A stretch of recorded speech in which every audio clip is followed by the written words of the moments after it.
नमस्कार। आज मैं जिस बिंदु के साथ मुखातिब हुआ हूँ वो बिंदु है बहुत महत्वपूर्ण बिंदु, जिस पर चाहे राजस्थान प्रशासनिक सेवा के अभ्यर्थी हों या चाहे सब इंस्पेक्टर के लिए तैयारी कर रहे हों या किसी भी अन्य सेवा के लिए तैयारी कर रहे हों, उन सब के साथ एक समस्या रहती है कि वो जब भी पढ़ते हैं और उसके कुछ ही दिन बाद वो भूल जाते हैं। ये समस्या आपके साथ ही नहीं सबके साथ होती है, पर लेकिन इसका एक बड़ा कारण है जो कि मैं कुछ समय पहले नहीं जानता था, पर मैंने भी धीरे-धीरे इन सब चीज़ों को समझा है और उसी बिंदु पे मैं आज आपसे बात कर रहा हूँ। क्योंकि आप जब भी तैयारी करते हैं ना, तो आप तैयारी शुरू करते हैं हिस्ट्री से, पॉलिटिकल साइंस से, ज्योग्राफी से, इकोनॉमिक्स से।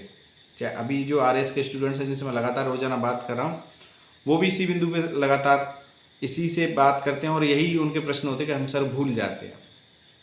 तो उसका सबसे बड़ा कारण ये है कि आप अपने सिलेबस को ठीक से देखते नहीं हैं और सिलेबस को देखने के बाद आरएस के स्टूडेंट्स ने बिहेवियर वाला पार्ट है जो कि 20 नंबर के क्वेश्चंस आते हैं।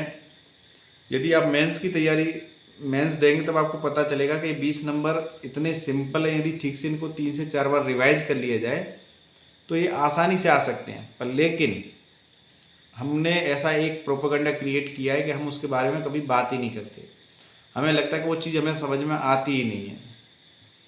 पर लेकिन मैं आपको गारंटी देता हूँ, यदि ये 50 से 60 पेजेस यदि आप पढ़ लेते हैं और जिसमें से मात्र 15 से 20 पेज यदि आप पढ़ लेंगे, बाद में यदि उनको समराइज कर लेंगे तो 15 पेज के समथिंग में वो रह जाएगा आपका।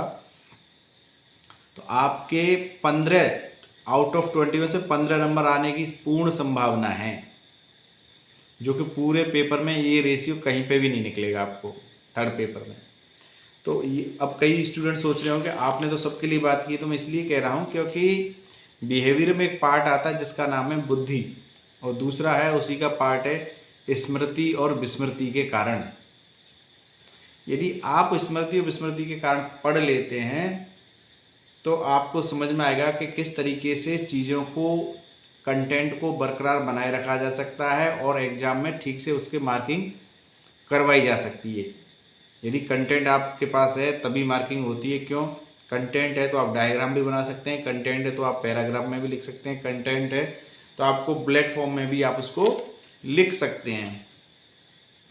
तो इसी बिंदु को चलते हुए मैंने ध्यान रखना है कि आप जो बिहेवियर वाले स्टूडेंट्स हैं वो 11th और 12th की Rajasthan board of secondary education की बुक्स डाउनलोड कर लें और उसमें से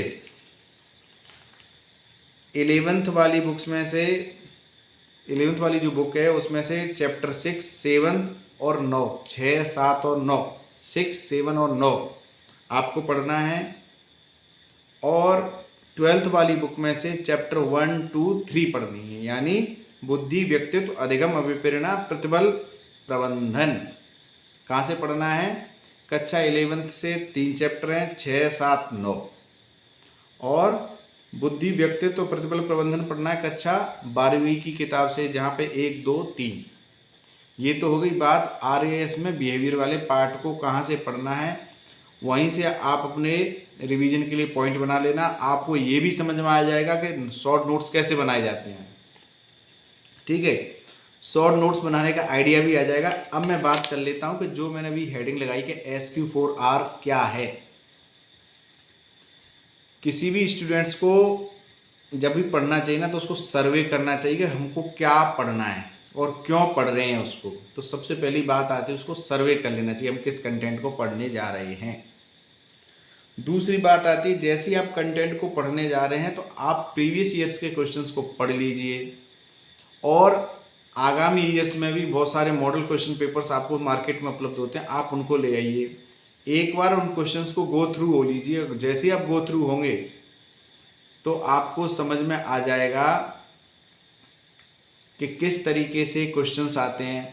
जब आप पढ़ना शुरू करेंगे तो आपको वो क्वेश्चन क्लिक करेंगे आंसर के साथ कि ये था उसका क्वेश्चन और ये आंसर ये आ गया इसका। तो पहला पार्ट क्या हो गया? सर्वे करनी है। दूसरा क्या करना है? आपको क्वेश्चन करने हैं, क्वेश्चंस को देखना है। तीसरी बात आती है अब क्या करना है? रीडिंग करनी है। तो रीडिंग की जो मैंने बात की ना, जैसे आप रीडिंग करेंगे आपको समझ में आएगा।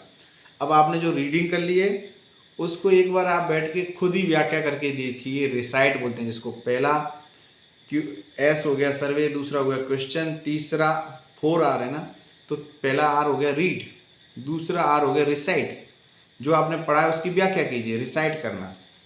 और चौथी बात आती है उसका रिव्यू करना। रिव्यू करने के लिए आपको टेस्ट सीरीज ज्वाइन करते हैं। जब टेस्ट सीरीज आप ज्वाइन करते हैं या शाम को या सुबह जब भी बैठते हैं और आप लिखते हैं या ऑनलाइन कोई टेस्ट सीरीज ज्वाइन कर रखी है या कहीं से भी टेस्ट देते हैं, तो आपको चीज़ें वो रिव्यू करना आ जाता है कि आपको कितना याद रहा।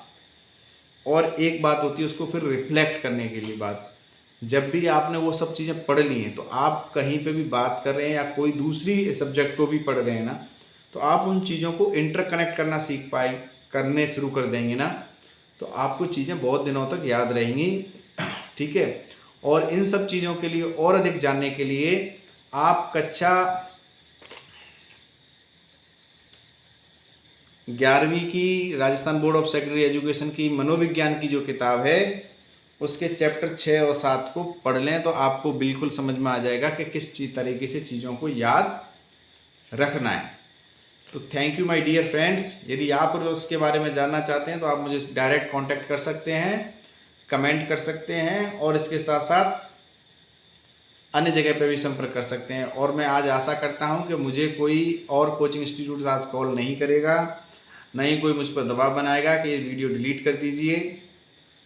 वो उनकी मर्जी थी। कल वाला मैंने वीडियो डिलीट कर दिया है क्योंकि बहुत सारे लोगों को सच सुनने की समस्या थी और मैंने वो डिलीट कर दिया। So thank you to all my dear friends, specially RS के स्टूडेंट्स जो भी तैयारी कर रहे हैं उनसे कहूँगा कि आप अपने डाउट्स रखते रहिए, पूछते रहिए, जो कुछ भी हमसे हो सकेगा हम वो करेंगे। Thank you.